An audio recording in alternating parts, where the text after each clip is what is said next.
హజ్ యాత్రికుల ఆరోగ్య భద్రతే మా ప్రథమ ప్రాధాన్యం. ఏపీ హజ్ కమిటీ చైర్మన్ జనాబ్ షేక్ హసన్ బాషా గారు పేర్కొన్నారు. ఈరోజు గుంటూరు ప్రభుత్వ సమగ్ర ఆస్పత్రి జీజీహెచ్లో హజ్ యాత్రికుల కోసం ప్రత్యేకంగా ఏర్పాటు చేసిన మెడికల్ స్క్రీనింగ్ మరియు వ్యాక్సినేషన్ క్యాంపును ఆయన దగ్గరుండి పర్యవేక్షించారు.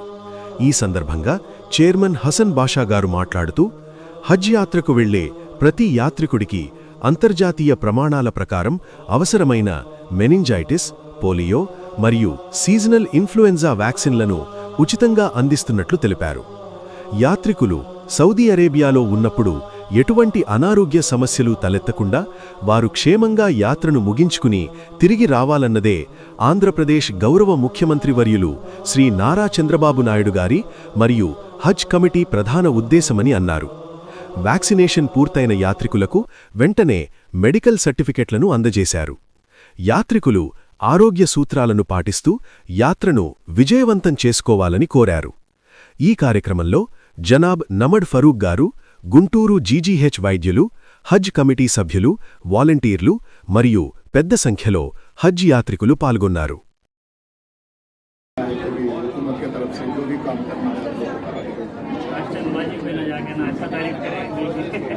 अच्छा खिदमत करे, रिसीव किए गए, जाते तंबू भी गए, आते तंबू भी खाने ले लेते हैं, खिलाए पिलाए सब। अल्लाह ताला मौका दिया, वो मौके का भरपूर फ़ायदा उठाना भाई, आप लोग की खिदमत करने का मौका अल्लाह ताला को दिया। लेडीज अल्लाह से जिक्र करते हुए हम लोग को ये मकसद हमने लोगों को दिया, ये हाजियों को जो है काम पे भेजा है उसका शुक्र गुजारते हुए। लेकिन मैं छोटी सी बात बोल रहा हूँ, बादशाह जितने भी हुकूमत किए इंडिया के अंदर जितने भी बादशाह बड़े बड़े जितने भी हैं लोगों को मौका नहीं मिला, उनके पास जो भी दौलत रहेगी, लेकिन हज का बुलावा नहीं आया, लेकिन आप लोग को बुलावा आया हुआ है। अल्लाह ताला ने कबूल फरमा के आप लोग को हज को भेज रहे हैं, इसलिए आप लोग जो है ना जाने के बाद शुक्र गुजारिए अल्लाह का।